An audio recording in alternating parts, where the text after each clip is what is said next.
9장 1절에서 9절입니다. 제가 대표로 봉독하겠습니다. 사울이 주의 제자들에 대하여 여전히 위협과 살기가 등등하여 대제사장에게 가서 다메섹 여러 회당에 가져갈 공문을 청하니 이는 만일 그도를 따르는 사람의 만멸을 막론하고 결박하여 예루살렘으로 잡아오려 함이라. 사울이 길을 가다가 다메섹에 가까이 이르더니 후련히 하늘로부터 빛을 그를 둘러 비치지라. 땅에 엎드려져 들음의 소리가 있어 이르시되 사울아 사울아 네가 어찌하여 나를 박해하느냐 하시거늘 대답하되 주여 누구시니까 이르시되 나는 네가 박해하는 예수라. 너는 일어나 시내로 들어가라. 네가 행할 것을 내게 이를 자가 있느니라 하시니 같이 가던 사람들은 소리만 듣고 아무도 보지 못하여 말을 못하고 서 있더라. 사울이 땅에서 일어나 눈을 떴으나 아무것도 보지 못하고 사람들의 손에 끌려 다메섹으로 들어가서 사흘 동안 보지 못하고 먹지도 마시지도 아니하니라. 아멘.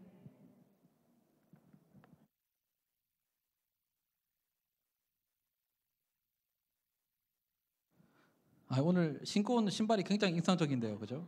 네, 뒤에서 보이셨는지 모르겠는데, 그리고 앞으로 여기 성경 봉독 이름은 좀 비워주시기 바랍니다. 왜냐하면 이게 매주 이렇게 이름이랑 달라가지고 오해하더라고요. 온라인으로 보시는 분들은 오해하셔서 그렇게 하면 될 것 같고, 여러분 한 주간 또 어떻게 지내셨는지 모르겠네요. 기말고사 기간인데 혹시 나는 기말고사 끝났다.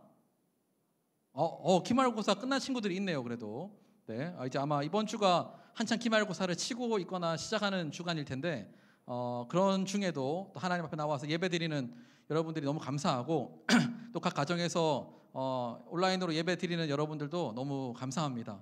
오늘은 특별히 그동안 얼굴을 자주 보지 못했던 친구들도 몇몇 나와서 더 감사한 것 같아요. 오늘 함께 또 예배하는 가운데 주님을 만나는 그런 시간이 되면 좋겠습니다. 여러분, 우리가 인생을 살아가다 보면 변화는 언제든지 일어날 수가 있습니다. 그건 뭐 상황이 변할 수도 있고 내가 처해 있는 환경이 변할 수도 있고 나 자체가 변할 수도 있어요. 대표적으로 어제부로 최지석 선생님은 많은 변화를 겪었습니다. 그죠? 이제 원래는 혼자였는데 이제는 유부남이 되었고 이제 한 가정이 가장이 되어서 그런 어깨가 많이 무거워 보였어요. 아침에 이런 변화는 우리는 수시로 만나게 됩니다. 사람은 기본적인 성향이나 기질과 나름의 가치관이나 판단 기준을 형성하게 되는데 그런 것들은 누구를 만나는가, 어떤 상황을 만나는가에 따라서 변할 수가 있어요. 여러분, 그런 변화가 사람을 성숙하게 만들고 나를 성장하게 만들다면 좋을 것 같습니다. 그런 의미에서 여러분은 지금까지 어떤 변화를 경험하고 계신가요? 제가 이 청소년 사역을 길지는 않지만 좀 해보니까 여러분의 시기야말로 정말 많은 변화를 겪는 시기예요. 지난주 다르고 이번 주 다릅니다. 그리고 작년이 다르고 올해는 너무너무 달라요. 여러분들 외모도 금방 변합니다. 특히 방학이 지나고 나면 특히 마스크만 쓰고 있는 경우에는 못 알아볼 경우가 되게 많아요. 그 이유는 잘 알고 계시죠?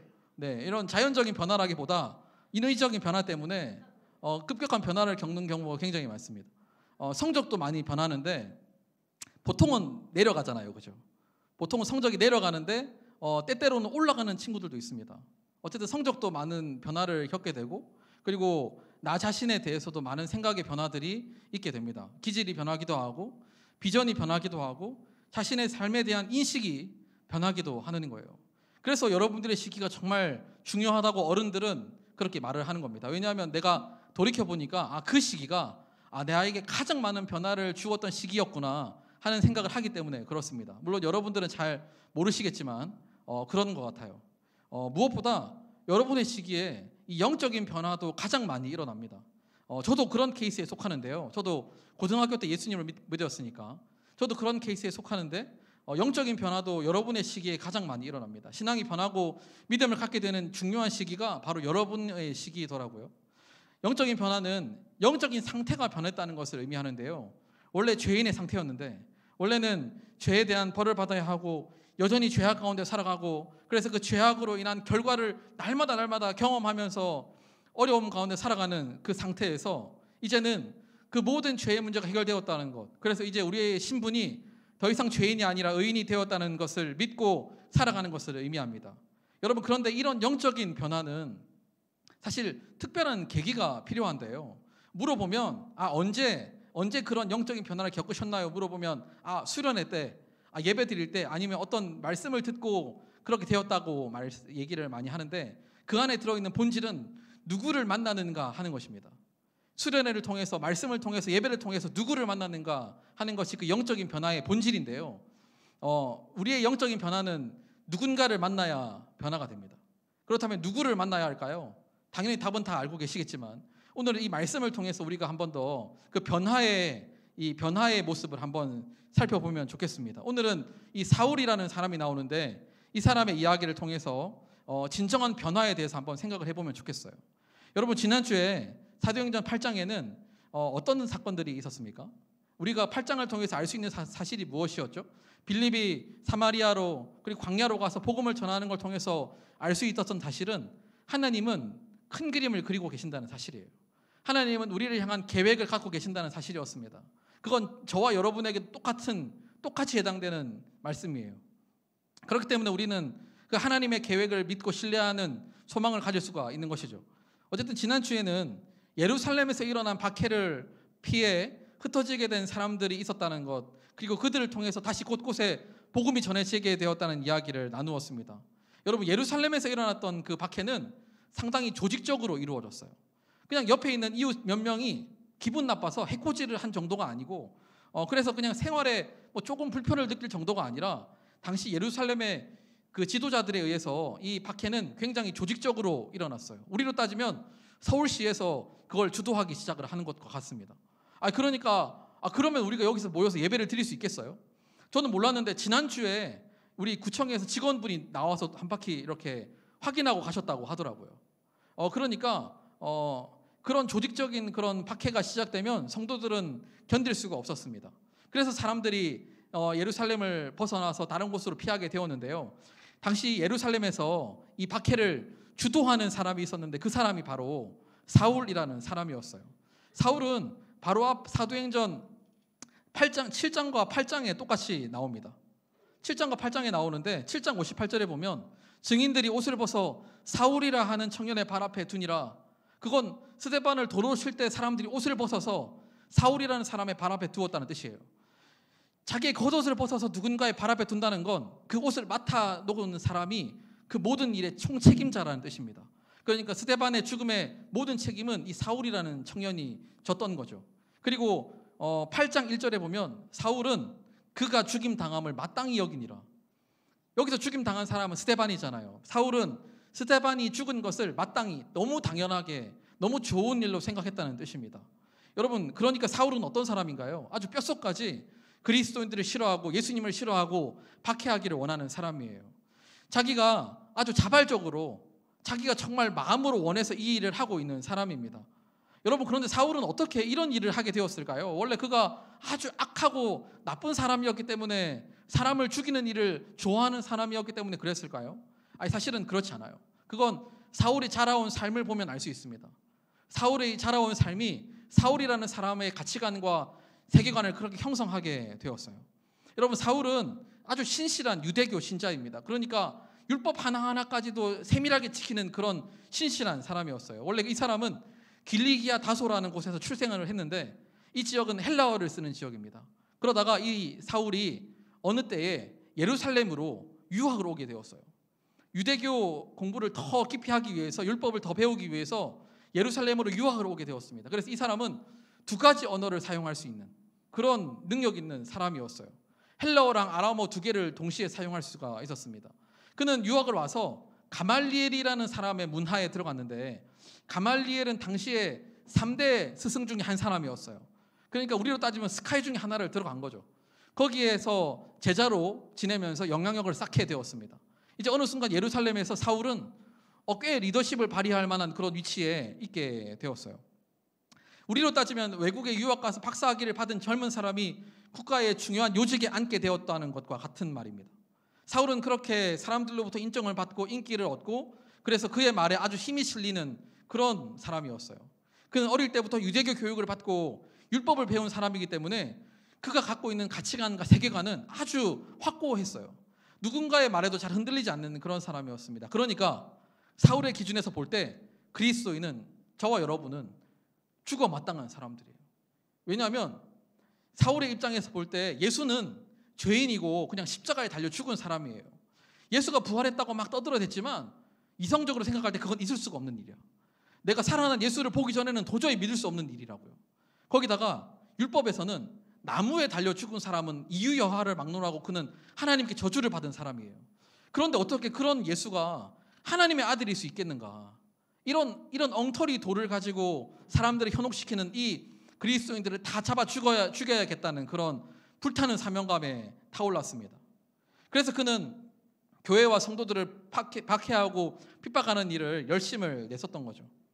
이것은 결국 사울이라는 사람이 갖고 있는 그 가치관과 세계관이 그렇게 형성이 되었기 때문입니다. 여러분, 그런데 문제는 이런 가치관과 세계관이 쉽게 변하나요? 자기가 갖고 있는 생각이 쉽게 변합니까? 여러분들이 갖고 있는 그 마음의 생각도 잘 변하지 않죠.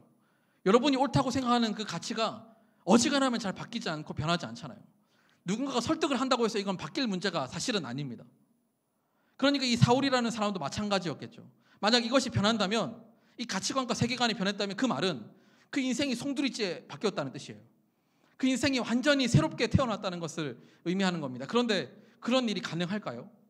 사울은 예루살렘을 벗어나서 다른 곳으로 흩어진 그리스도인들도 이제 소탕해야겠다는 생각을 하게 되었어요. 예루살렘에서 성도들이 빠져나갔다는 것을 알게 된 것 같습니다. 그래서 당시에 그 지도자들한테 우리로 따지면 구속영장 같은 걸 받아가지고 이제 가장 먼저 간 지역이 바로 다메섹이라는 도시였어요. 다메섹은 예루살렘에서 가장 가까이 도망갈 수 있는 그런 지역이었기 때문에 성도들이 많이 모여 있었습니다. 그래서 사울은 사람들을 데리고 그 다메섹으로 가게 되었어요. 여러분, 그런데 그 다메섹으로 가는 길에 이 사울이 아주 놀라운 경험을 하게 되었습니다. 갑자기 하늘에서 밝은 빛이 비추었고 결국 사울은 그 빛 때문에 땅에 엎드러지게 되었어요. 여러분, 자기의 확신과 신념이 아주 강한 사울은 그 앞에 잘 엎드리지 않습니다. 누군가에게 잘 엎드리거나 무릎을 꿇지 않는데 그 강한 빛 앞에서는 도저히 굴복할 수밖에 없었던 거죠. 그래서 사울은 그 밝은 빛 앞에 땅에 엎드리게 되었어요. 그리고 그런 사울에게 하늘에서 소리가 들렸습니다. 사울아, 사울아, 네가 어찌 나를 박해하느냐? 그런 소리가 들렸어요. 사울은 그 질문에 대한 답을 할 수는 없었습니다. 그래서 주여 누구시니까? 주님 누구십니까? 그렇게 대답을 하게 되었어요. 그랬더니 주님께서는 사울의 질문에 대답을 하셨습니다. 나는 네가 박해하는 예수라. 예수님께서 사울을 찾아오셔서 만나 주셨어요. 그리고 그 다음에 해야 될 일도 사울에게 알려주셨습니다. 사울에게 네가 다메섹 시내로 들어가서 내가 행할 것을 기다리라고 주님께서 말씀을 하셨어요. 여러분, 이런 체험은 그곳에 있는 많은 사람들 중에서 오직 사울만 하게 되었습니다. 사람들은 그 음성만 들었을 뿐 도대체 무슨 일이 일어나고 있는지는 몰랐어요. 사울은 이후로 보지 못하는 상태가 되었고 주변에 있는 사람들의 손에 이끌려서 다메섹으로 들어가게 되었습니다. 그리고 사울은 3일 동안 먹지도 보지도 못한 채 지내게 되었어요. 여러분, 오늘 말씀에 나오는 이 사울이라는 사람은 성경에서는 다른 이름으로 불리거든요. 혹시 누구인지 아시나요? 사울이라는 사람이 이 성경에서는 무슨 이름으로 불릴까요? 바로 사도 바울입니다. 어떤 친구들은 이 사람 이름이 4글자인 줄 알아요. 사도 바울. 성이 사고 도바울이냐고 이렇게 물었던 적이 있었습니다. 사도는 이 사람의 직분이고 이름은 바울이에요. 사울이라는 이름은 히브리식 이름인데 성경은 회심하고 변화된 이후의 그를 주로 바울이라고 기록을 하고 있습니다. 여러분, 바울은 복음이 전파되고 교회가 세워지는데 아주 중요한 역할을 한 사람이에요. 바울을 통해서 곳곳에 교회가 세워지게 되었으며 신약 성경에서 바울이 기록한 성경이 무려 13권입니다. 여러분, 신약 성경 전체가 몇 권이죠? 의견이 다 분분한데 이거 의견이 다를 일은 아니거든요, 사실. 이게 뭐 여러분 의견을 얘기하는 게 아니고 신약 성경이 몇 권이냐고요. 이 정도는 좀 아시면 좋을 것 같아서. 여러분, 3 곱하기 9가 뭐죠? 그건 알고 계십니까? 네. 3, 9, 27 하면 참 외우기가 쉽습니다. 구약은 39, 신약은 27. 신약은 총 27권인데 그 중에 이 바울이 기록한 성경이 13권이에요. 그러니까 절반이 조금 안 되는 그 숫자로 성경을 기록했습니다. 그리고 이 바울은 평생 주님을 전하고 복음을 전하는 일을 위해 살다가 결국에는 주님의 이름 때문에 순교를 당하게 되었어요. 여러분, 사실 오늘 말씀까지 보면 이 바울은 어떤 사람입니까? 그리스도인들을 박해하고 죽이려고 하는 사람이에요. 그것도 누가 시켜서 한 일이 아니야. 돈 받고 한 일이 아니라 자기가 자발적으로 정말 그걸 사명이라고 생각해서 정말 필요하다는 생각 때문에 그렇게 하던 사람이었어요. 이 바울은 자기의 가치관과 신념이 너무 확고한 사람이라 절대 흔들리지 않는 그런 사람이었습니다. 여러분, 그런 사울이 어떻게 바울이 되었을까요? 어떻게 이 사람의 인생이, 그 사람의 삶이, 가치관과 생각이 바뀌게 되었을까요? 그의 인생을 변화시키는 중요한 만남이 있었기 때문에 그렇습니다. 그 만남은 그의 인생을 완전히 돌이키게 만드는 터닝 포인트가 되었어요. 누구를 만났기 때문일까요? 오늘 다메섹으로 가는 길에 만난 분은 바로 예수님이에요. 오늘 이 사울이 이 자리에서 확인할 수 있었던 것은, 예수님은 살아계시는구나, 예수님은 부활하셨구나 라는 사실을 거기서 확인하게 되었습니다. 오늘 사울이 예수님을 만나 변화되는 장면을 통해서 우리가 알 수 있는 사실이 몇 가지가 있는데요. 그것은 바로 우리를 먼저 찾아오시는 분은 예수님이라는 사실이에요. 여러분, 예수님이 우리를 항상 먼저 찾아오십니다. 여러분, 우리는 아무것도 모르는데 예수님을 찾을 수가 없어요. 예수님께서 우리를 항상 먼저 찾아오셔서 우리를 만나주십니다. 오늘 3절에 보면 호련히라는 그런 표현이 있는데, 이 표현은 그 예수님과의 만남을 이 사울은 전혀 기대도 하지 않고 있었다는 걸 의미합니다. 당연하겠죠. 사울은 지금 예수님 만나러 가는 길이 아니라 예수를 믿는 사람들을 잡으러 가는 길이었어요. 그 자리에서 어떻게 예수님을 만날 것을 기대하느냐고요. 사울은 전혀 기대하지도 않고 그럴 마음이 1도 없는 사람이었는데, 그런 사울을 예수님이 찾아와서 만나주셨어요. 여러분, 이건 우리에게도 늘 마찬가지입니다. 예수님은 늘 언제나 우리를 먼저 찾아와 주세요.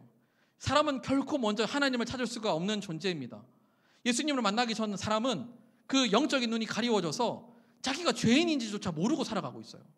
여러분, 밖에 나가서 사람들에게 당신은 죄인입니다, 그러면 바로 화를 내거나 무시하고 갈 거예요. 제가 대학교 다닐 때 이렇게 나가서 복음을 전하는 일을 좀 했었는데, 가서 당연히 하게 되는 말이, 하나님은 당신을 사랑하시는데 당신은 죄인이라서 하나님의 사랑이 필요하다고 얘기를 하면 앞에 거 마지막 거는 괜찮아. 하나님 당신 사랑하신다는 것도 괜찮고 사랑이 필요하다는 것도 괜찮은데 인정하지 못하는 게 바로 내가 죄인이라는 사실이에요. 나는 그렇게 법적으로 잘못한 일이 없는데, 도덕적으로 윤리적으로 이 정도면 나는 괜찮은 사람인데, 죄인인 걸 인정하지도 못하는데 어떻게 예수님이 필요하다는 것을 느끼겠냐고요. 그런 우리에게 예수님이 먼저 찾아오셔서 우리는 죄인이고 구원받아야 될 존재라는 것을 알게 해주시는 것입니다. 여러분, 우리 예수님께서는 여기에 많은 사람들이 모여 있지만 여기에 몇 명이 있는지 세지 않으시고 여기에 딱 한 사람 한 사람만 관심을 가지세요. 여기 여러분 한 사람 한 사람에게 관심을 가지시고 여러분 한 사람 한 사람을 그렇게 만나기를 우리 주님은 원하십니다. 오늘 사울이 그랬어요. 사울이 여러 사람이 있었지만 오늘 예수님을 만난 사람은 바로 사울이었습니다. 지금 이 자리에서도 마찬가지예요. 여기 여러 사람들이 앉아 있지만 주님께서는 오늘 이 자리에서 민혁이를 만나기를 원하시고 한빈이를 만나기를 원하시는 거예요. 이 한 사람 한 사람을 하나님은 관심을 갖고 만나기를 원하십니다. 여러분, 그렇게 예수님을 만난 사울은 어떻게 되었을까요? 그 사람 인생은 완전히 변하게 되었어요. 완전히 변하게 되었습니다. 무엇이 변했을까요? 사울의 외모가 변했을까요? 사울의 지식이 변했을까요? 아닙니다. 사울은 그 자리에서 영적인 변화를 경험하게 되었어요. 여러분, 영적인 변화는 우리 인생에서 가장 근본적인 변화이기 때문에 이를 통해서만 삶의 가치관과 삶의 방향이 완전히 바뀌게 됩니다. 여러분, 예수님을 만났다는 것은 예수님을 만나는 순간, 내가 예수님을 만났다고 생각하는 그 순간부터 우리는 구원을 받은 것은 아니에요. 사실은 여러분, 사실 우리는 지금 여러분들이 어떻게 생각하든지 관계없이 하나님께서는 이미 오래전부터 우리를 사랑하셔서 우리를 구원하셨어요. 그런데 예수님을 만나면 무엇을 알게 되냐면, 하나님이 나를 사랑하시는구나, 예수님이 나를 위해서 십자가에 달리셨구나, 내가 죄인이라서 그 예수님의 사랑이 필요했구나 하는 것을 예수님을 만나는 순간 깨닫게 되는 거예요. 여러분, 사울은 오늘 이 다메섹에서 예수님을 만나게 되고 그때부터 구원받은 게 아니라, 이 사람은 원래부터 구원을 받았는데 오늘 이 자리에서 자기가 예수님의 사랑을 받고 구원받았다는 사실을 이제야 깨닫게 되었습니다. 그러니까 이제 그 생각이 바뀌게 되니까 마음이 바뀌게 되고 가치관과 생각이 바뀌게 되는 거죠. 여러분, 아직 예수님을 만나지 못한 사람은 마치 이거 같아요. 내가 로또에 당첨이 되었는데 1등에 그걸 모르고 살아가는 거야. 모르고, 그래서 맨날 엄마한테 막 이렇게 구걸하면서 용돈 받고, 자기 로또에 당첨됐는데 막 힘들게 알바하는 사람과 같아요. 내가 원하는 서울대에 합격했는데 내가 합격했는지 몰라. 그래가지고 다시 재수학원에 가는, 생각만 해도 끔찍하지 않으세요? 생각만 해도. 저도 이거 쓰면서 와, 이거 너무 불쌍한 인생인데 하는 생각을 했습니다. 여러분, 그런데 사실 예수님이 나를 사랑하시고 구원받았다는 사실을 모르고 살아가는 것은 그것과 같은 거예요. 너무너무 안타깝죠. 너무너무 불쌍한 인생입니다. 예수님을 만나면 우리가 사실은 구원을 받았고 하나님의 사랑을 받았다는 사실을 깨닫게 되는 거예요. 그 사실을 알게 되면 당연히 우리의 마음의 생각과 우리의 마음의 가치관이 변하게 되는 거죠. 지금까지 가지고 있던 생각을 완전히 내려놓고 변화된 삶을 살아가게 됩니다. 그 사실을 모를 때는 세상 사람들과 같이 그냥 그렇게 살았는데 구원받고 사랑받는 하나님의 자녀라는 것을 깨닫게 되면 이제 그때부터는 예수님을 위해서 살아가게 되는 거예요. 당연히 예수님의 사랑을 받았다는 것을 깨닫게 되기 때문에 당연히 예수님을 위해서 믿음으로 살아가게 되는 거예요. 예수님을 만남으로 인해 이런 변화가 일어나는 것을 가장 잘 보여주는 사람이 바로 이 바울입니다. 여러분, 근데 사실 이런 변화의 이야기는 그리스도인이라면 다 한 가지 이상은 갖고 있어요. 물론 그 방법과 시기는 다 다르지만 어쨌든 중요한 것은 그 만남을 통해서 변화가 일어난다는 사실입니다. 그리고 그 만남이야말로 우리에게 반드시 필요하고 너무너무 중요해요. 여러분이 살아가면서 겪어야 될 만남과 변화 중에 가장 필요한 만남이고 가장 필요한 변화가 바로 주님을 만나서 영적인 변화가 일어나는 일입니다. 이건 우리 인생 전체를 놓고, 아니 이 땅에서 살아가는 80년, 100년의 인생 말고 여러분이 앞으로 살아가게 될 그 영원한 인생을 놓고 가장 중요한 만남이 바로 이 만남이고 변화예요. 여러분, 그렇다면 이 만남은, 이 변화는 언제 일어나면 좋을까요? 여러분, 어떤 사람들은 나중에 죽어서 천국은 가고 싶은데 이 땅에서 너무 하고 싶은 게 너무 많아.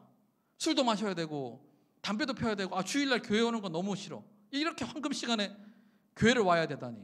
그리고 이렇게 몇 가지 이 사역을 맡게 되면 그냥 하루 종일 집에 못 가고 교회만 있는 거죠. 그러니까 나는 그러면 죽기 직전에 예수님을 딱 영접하고 그 전에는 그냥 이렇게 살아야겠다라고 생각을 하는 사람들이 있어요. 물론 그 인생에서 하나님께서 정하신 때가 그때라서 돌아가시기 직전에 영접하시는 분들도 분명히 있습니다. 그건 너무 감사한 일이에요. 근데 보통 앞에 제가 말씀드렸던 이런 생각을 하는 사람들은 보통 어떤 사람들이냐면 썬데이 크리스찬들이에요. 몇 번 주일날 교회 왔다 갔다 하다 보니까 이것도 귀찮아서 그 나중에 그냥 딱 영접하고 그냥 예수님 믿고 천국 갈까? 죽기 직전에 목사님 불러가지고 세례 받고 그냥 천국 갈까? 이런 생각을 하는 사람들입니다. 한때 제가 그런 생각을 했기 때문에 잘 알고 있어요. 그런데 제가 지금 목사가 되고 믿음을 가지게 되고 난 후에 보니까 그 생각은 너무 안타깝고 너무 불행한 일이었어요. 여러분, 우리가 주님을 만나서 구원받은 백성이 된다는 것은 나중에 천국 가기 위한 티켓을 따놓는 게 아닙니다. 그거 하나 그냥 주머니에 넣어놓고 지내는 게 아니에요. 그럼 그것도 있지만 여러분, 우리가 예수님을 만나는 순간 우리가 이 땅에서도 우리가 예수님의 사랑을 받는 존재라는 것, 그래서 은혜를 누리며 살아간다는 것을 경험하면서 살아가야 하는 거예요. 그렇기 때문에 우리는 이 땅에서 예수님을 만난 변화된 삶을 살아가는 게 너무너무 중요합니다. 여러분, 예수님을 믿게 되면 단지 하지 말아야 하는 것만 많아지는 게 아니에요. 그걸 안 하는 이유는 그렇게 별로 안 하고 싶기 때문입니다. 주일날 교회 오고 싶기 때문에 교회 오고 예배 드리는 거예요. 예수님을 만나서 변화된 삶은 그게 좋기 때문에 그렇게 살아가는 거죠. 예수님의 사랑을 경험하고 은혜를 누리는 것이 좋기 때문에 그걸 사모하면서 하나님 앞에 나아가는 것입니다. 여러분, 우리의 인생은 많은 변화들을 겪겠지만 가장 근본적인 변화, 영적인 변화가 일어나는 주님을 만나는 이 경험해야 하는 거예요. 그래서 우리의 인생의 목적과 방향이 정해지게 되고 이제는 바른 방향과 바른 가치관을 가지고 살아갈 수 있게 되는 것입니다. 여러분, 사실 지금은 세계관의 싸움이에요. 이 세상은 사람들이 가지고 있는 생각의 전쟁입니다. 어떤 생각과 어떤 가치관과 어떤 세계관을 갖고 있느냐에 따라서 사람들은 살아가는 라이프 스타일과 삶의 방향이 완전히 달라지는 거예요. 지금은 점점 더 그런 일들이 많이 일어나고 있습니다. 그런 부딪히는 일들이 점점 더 많아지고 있어요. 동성애가 대표적인 그런 케이스입니다. 가지고 있는 가치관이 다르기 때문에 서로 그걸 가지고 싸우는 거예요. 여러분, 우리는 거기서 물러서지 말아야 하죠. 우리는 거기서 뒤로 물러서지 말아야 합니다. 그러기 위해서는 우리도 분명한 가치관과 세계관과 확고한 신념이 필요한 거예요. 내 거 말고 주님을 만나서 변화된 그 심령이 갖고 있는 그 하나님의 말씀에서 우리를 가르치는 그 확고한 신념이 필요하다는 말입니다. 여러분, 변화되었다는 것은 이제 내가 인생의 주인이 아니라는 뜻이에요. 더 이상 내가 내 인생을 드라이브하거나 내가 내 인생을 마음대로 살아간다는 말이 아니라 내 인생의 주인이 누구가 된다는 말일까요? 바로 예수님이 된다는 말이에요. 내 마음이 예수님으로 가득 찬다는 말입니다. 여러분은 어떠세요? 주님을 만난 그런 경험이 있으십니까? 우리의 삶을 근본적으로 변화시키는 그런 주님과의 만남을 하셨어요? 여러분, 이번 여름 너무 안타까운 것은 우리가 함께 3박 4일간 함께 그걸 사모하며 수련회를 해야 하는데 그걸 하지 못한다는 점입니다. 원래대로라면 내일 출발인데요. 원래대로라면 내일 출발해야 되는데 그렇지 않아요. 참 안타까운 일이지만 그래도 한편으로는 여전히 이 상황조차도 하나님께서 그리는 큰 그림이 있을 거라고 생각을 합니다. 여러분, 어쨌든 중요한 것은 우리는 예수님을 만남으로 인생이 변화되는 그런 변화를 경험해야 하는 거예요. 여러분, 이 자리에는 그 변화로 인해서 변화된 삶을 살아가는 분들이 정말 많이 앉아 있습니다. 이 자리에 그 변화의 증거들이 정말 많이 있어요. 저도 마찬가지고 저 뒤에 앉아 계시는 우리 선생님들도 한 분 한 분이 다 그런 증거들입니다. 예수님을 만나 인생이 변화된 증거들이 여기에 수없이 많이 앉아 있어요. 이분들도 원래는 안 이랬는데 주님을 만나고 변화되어서 이렇게 이 자리에 있는 거죠. 제가 종종 이렇게 옛날에 우리 선생님들께서 어떻게 지냈는지 한번 듣게 되는 그런 경우가 있습니다. 여기 우리 청년부 선생님들은 청소년부도 여기서 보내셨으니까 이분들이 청소년부 때 어땠는지, 청소년부 때 어떤 모습이었는지를 많이 듣게 되었어요. 하나님께 영광을 올려드릴 수밖에 없습니다. 하나님께 감사할 수밖에 없어요. 여러분, 제가 예수님을 만나지 않았다면 제가 여러분을 만날 수 있을까요? 제가 여러분들 앞에서 이렇게 말씀을 전할 수 있을까요? 아마 정말 살아가다가 우연히 만났다면 뭐 마트에서 지나가다가 서로 알아보지도 못하겠죠. 여러분, 우리의 인생에 이 주님을 만나고 일어나는 변화는 엄청난 일입니다. 우리는 주님을 만남으로 거듭나게 되는 거예요. 완전히 새로 태어나게 되는 것과 같은 그런 엄청난 변화를 경험하는 겁니다. 오늘 말씀에 나오는 이 사울은 바로 주님을 통해서 이 변화를 경험한 사람이었어요. 그래서 갈라디아서 2장 20절에서 이렇게 고백을 했습니다. 우리 말씀 한번 보여주세요. 우리 좀 긴데 우리 말씀 함께, 너무 유명하고 중요한 말씀입니다. 함께 말씀 읽도록 하겠습니다. 시작. 내가 그리스도와 함께 십자가에 못 박혔나니 그런즉 이제는 내가 사는 것이 아니요 오직 내 안에 그리스도께서 사시는 것이라. 이제 내가 육체 가운데 사는 것은 나를 사랑하사 나를 위하여 자기 자신을 버리신 하나님의 아들을 믿는 믿음 안에서 사는 것이라. 아멘. 내가 그리스도와 함께 십자가에 못 박혔나니. 원래 사울은 예수가 십자가에 달려 죽었기 때문에 부정하다고, 그는 죄인이라고 생각했던 사람이에요. 그런데 이제 그는 내가 그와 함께 십자가에 못 박혔다고 그렇게 고백을 하고 있습니다. 어떻게 이런 고백을 할 수 있을까요? 어떻게 그런 인생을 살아갈 수 있을까요?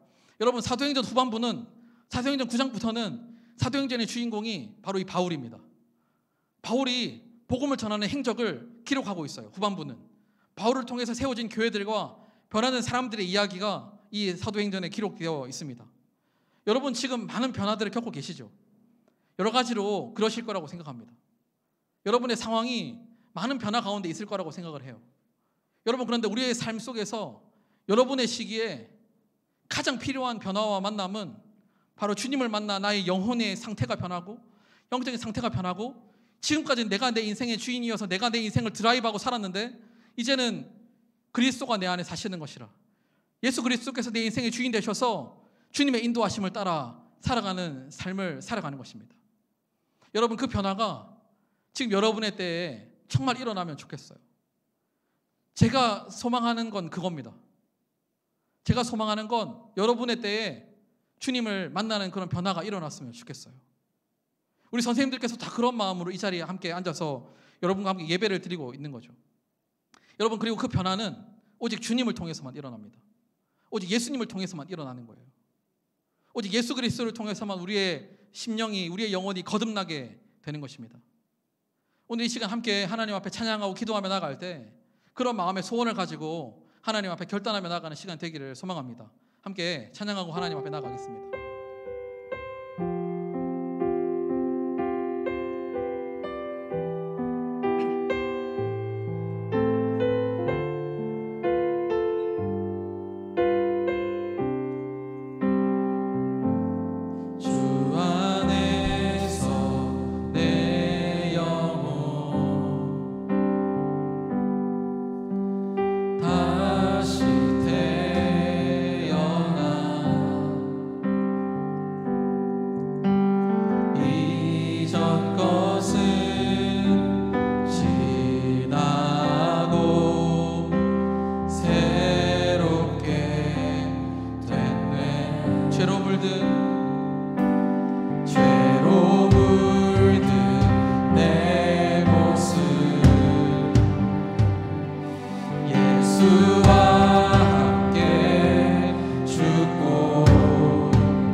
함께 기도할 때 오늘 이 말씀을 기억하면서 그리고 오늘 이 찬양의 고백을 기억하면서 이 시간 함께 기도하면 좋겠습니다. 여러분, 주님은 훨씬 오래전부터 우리를 사랑하시고 여러분 한 사람 한 사람을 사랑하시고 여러분을 위해서 십자가에 달리셨어요. 아주 오래전 우리는 이미 그 사랑을 받고 구원을 받았다고 정해진 사람들인데, 문제는 그걸 모르고 살아간다는 거예요. 그런 엄청난 사랑을 받았으면서도 여전히 고아와 같이 살아갑니다.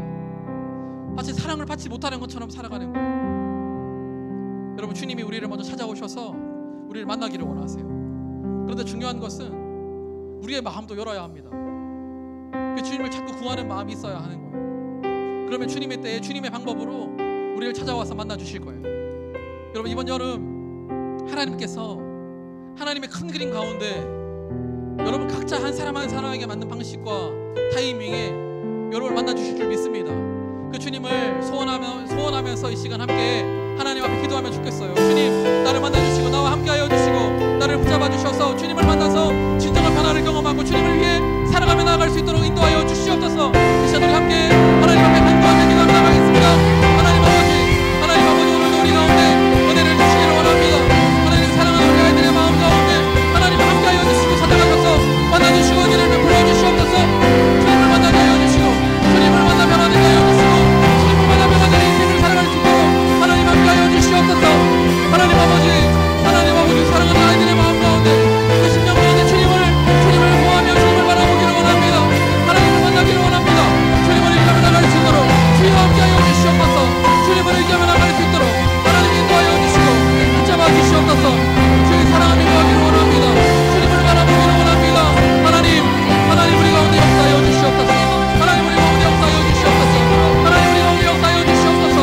하나님 우리 가운데 은혜를 베풀어 주시고 하나님 우리 아이들 한 사람 한 사람의 마음 가운데 주님의 사랑을 경험하며 주님을 만나는 은혜를 부어주시기를 원합니다. 하나님 함께하여 주시옵소서.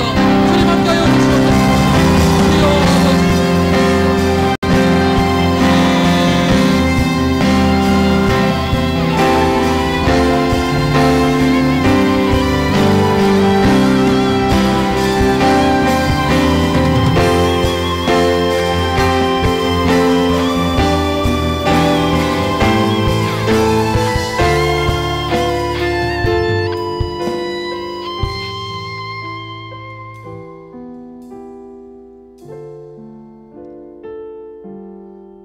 하나님 아버지, 우리는 사실 아주 오래전부터 주님의 사랑을 받고 사실은 그 구원의 은혜를 이미 받아 누리고 있었는데, 하나님 우리가 그걸 깨닫지 못하고 여전히 고아와 같이 아무런 사랑도 받지 못하는 것처럼 인생을 나 홀로 살아가는 것처럼 그렇게 살아가고 있지는 않은지 돌아봅니다. 주님, 다시 한 번 더 주님을 향한 사랑을 회복시켜 주시고 주님이 나를 얼마나 사랑하는지, 주님이 나를 얼마나 만나고 싶어 하는지를 깨닫게 하여 주시고 그 주님 앞에 나가게 하여 주시옵소서. 우리 청소년부 모든 공동체 한 사람 한 사람이 오늘 이 시간을 통하여서 이 여름 주님께서 허락하신 그 귀한 때에 그 주님을 만나고 주님께로 돌아가는 그런 귀한 은혜가 있을 수 있도록 주님께서 우리 가운데 함께 하여 주시고 은혜를 베풀어 주시옵소서. 다시 주님 앞에서 새롭게 되기를 원합니다. 다시 한 번 더 주님 앞에서 새롭게 태어나기를 소망합니다. 그 주님을 바라보게 하여 주시고 그 주님을 소망하게 하여 주시옵소서. 은혜를 누리며 살아가기를 간절히 소망합니다. 함께하여 주시옵소서. 감사를 드리며 살아계신 예수님 이름으로 기도드립니다. 아멘. 주 예수 그리스도의 은혜와 하나님의 사랑과 성령의 교통하심이 이 자리에 모인 우리 청소년부 학생들과 우리 모든 선생님들에게 영원토록 함께 하시기를 축원하옵나이다. 아멘.